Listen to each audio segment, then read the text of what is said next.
السلام علیکم، میں ہوں انعام راجہ، روزہ اور صحت میں ویلکم۔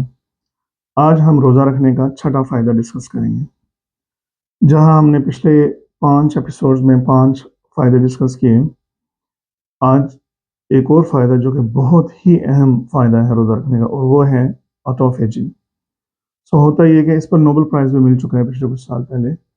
ہوتا یہ کہ جب آپ حالت روزہ میں ہوتے ہیں اپنے 12-14 گھنٹے، اور کچھ لوگ تو بہت لمبا روزہ رکھتے ہیں، مطلب رمضان کے روزے کے علاوہ واٹر فاسٹنگ اس کو کہتے ہیں، جس میں اس کا مذہب سے تو تعلق نہیں ہے، لیکن سائنٹیفکلی وہ لوگ صرف پانی پی کے گزارا کرتے ہیں کچھ دن تک، تو اس سے بہت ساری چیزوں کا علاج بھی ہو رہا ہے آج کل۔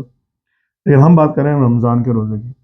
تو جب سحری کر کے آپ 12 یا 14 گھنٹے کچھ نہیں کھاتے، تو تقریباً 12 گھنٹے کے بعد آپ کے جسم میں ایک عمل شروع ہوتا ہے جس کو آٹوفیجی کہتے ہیں۔ اس میں ہوتا یہ کہ جسم آپ کے جسم کے ہی مردہ خلیات یا ایسے خلیات جو کچرا بن چکے ہیں، جو آپ کے جسم میں موجود ہیں، کچھ نہیں کر رہے، ان کو کھانا شروع کر دیتا ہے۔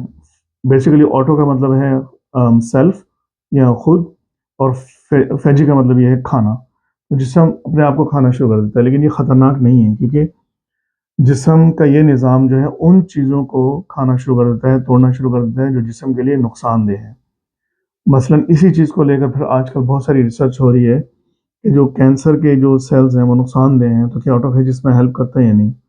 تو ابھی تک ریسرچ ہو رہی ہے، لیکن بہت ساری ریسرچ نے یہ شو کیا ہے کہ جب آپ فاسٹنگ کرتے ہیں تو کسی حد تک آٹوفیجی کی وجہ سے کینسر کے سیلز کم ہوتے ہیں۔ لیکن اگین ڈسکلیمر کہ یہ ویڈیو علاج کے لیے نہیں ہے، یہ صرف معلومات کے لیے۔ اگر کسی کو کینسر یا کوئی ایسی بیماریاں ہیں تو پلیز اپنے ڈاکٹر سے رجوع کریں، اور یس آٹوفیجی ہیلپ کرتا ہے، اس پر آپ مزید معلومات حاصل کر سکتے ہیں ریسرچ کر کے۔ تو 12 یا 14 گھنٹے بعد آپ کے جسم میں عمل شروع ہوتا ہے، اور آپ کے جسم میں، آپ کے جگر میں اور آپ کے دماغ میں بھی جو یعنی آپ یوں سمجھے کہ کچرا موجود ہے اس کو کھانا شروع کر دیتا ہے۔ ابھی آپ کے لیے بہت صحت مند، بہت اچھی چیز ہے۔ آپ نے سنا ہوگا کچھ لوگ کہتے ہیں کہ میرے ذہن میں کلیئرٹی نہیں ہے، میں صحیح سوچ نہیں پا رہا، اور برین فاگ جس کو کہتے ہیں۔ تو روزہ رکھنے سے جب دماغ کلین ہوتا ہے، یعنی بہت ساری ایسی پروٹین ہیں جو جب دماغ میں جاتی ہیں اور وہاں پہ جمع ہوتی رہتی ہیں، تو ایونچولی وہ دماغ کا فنکشن سلو کر دیتی ہیں، جس کی وجہ سے الزائمر اور دوسری بیماریاں بھولنے کی ہو جاتی ہیں۔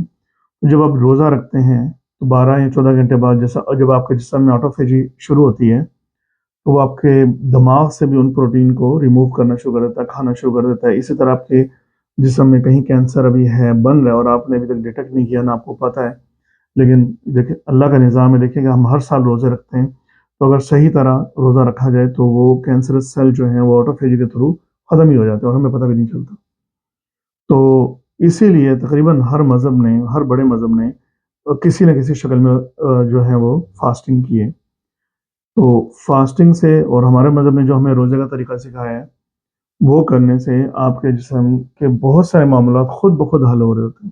اور یہ آٹوفیجی جو کہ ریسنٹ ڈسکوری ہے، یہ بہت امیزنگ ہے کہ کس طرح آپ کے جسم میں ممکن ہے کہ کچھ خلیات جو ہیں وہ کینسر والے بن رہے ہوں، لیکن اس پروسیس کی وجہ سے وہ خود بخود کھائے جاتے ہیں اور آپ کو پتہ بھی نہیں۔ تو اس لیے ہمیں ہر حال میں اللہ کا شکر ادا کرنا چاہیے کہ اللہ تعالیٰ نے ہمیں روزوں کے تھرو ہی رمضان کی برکت سے کس طرح ان چیزوں سے جو ہے وہ رکھا ہوا ہے، ان بیماریوں سے محفوظ رکھا ہوا ہے۔ لیکن سب سے اہم چیز میں بار بار یہی دہراتا ہوں کہ رمضان کا مقصد ہی کم کھانا ہے، اور سمپل سی بات ہے، ہم پروفٹ علیہ السلام جو ہے، ہمارے نبی علیہ السلام، ان کی سنت کو فالو کریں۔ وہ لوگ 1 یا 2 کھجوریں کھا کے پانی پی کر روزہ رکھ لیتے تھے، اسی طرح 2-4 کھجوروں سے کھانا جو ہے افطاری کر لیتے تھے۔ وہ بھی کبھی کو مانگنے والا آ گیا تو اس کو دے دیتے تھے۔ میں یہ تو نہیں کہہ رہا اتنا ایکسٹریم جائیں، لیکن رمضان میں کم کھائیں، یعنی جتنا آپ عام دنوں میں کھاتے ہیں اس سے تو کم ہی کھائیں، اور اپنے آپ کو بھوکا رہنے دیں، بھوک کو محسوس کریں۔ اور تراویح کے بعد اگر بھوک لگی ہے تو کوئی بات نہیں، بھوکے پیٹ بیڈ پہ جائیں، سو جائیں، یہ بھوک محسوس کریں آپ۔ یہ بھی ایک بایولوجیکل پروسیس ہے کہ جب آپ بھوک کو محسوس کرتے ہیں، یعنی آپ بھوکے رہتے ہیں، تو آپ میں ٹفنس آتی ہے، مینٹل ٹفنس آتی ہے، اور آپ کے سیلز جو ہیں وہ مزید مطلب مضبوط ہو جاتے ہیں، ان کو ریزسٹنس کی عادت ہو جاتی ہے کہ بھوکا رہنا بھی کوئی چیز ہے۔ اور جب آپ بھوکا رہتے ہیں اپنے آپ کو، تو اپنے باڈی کو آپ ٹیچ کر رہے ہوتے ہیں کہ ابھی کھانا میں نہیں کھا رہا، آپ کہیں سے انرجی ڈھونڈو، تو وہ انرجی پھر باڈی فیٹ کو یوز کرنا شروع کر دیتی ہے۔ تو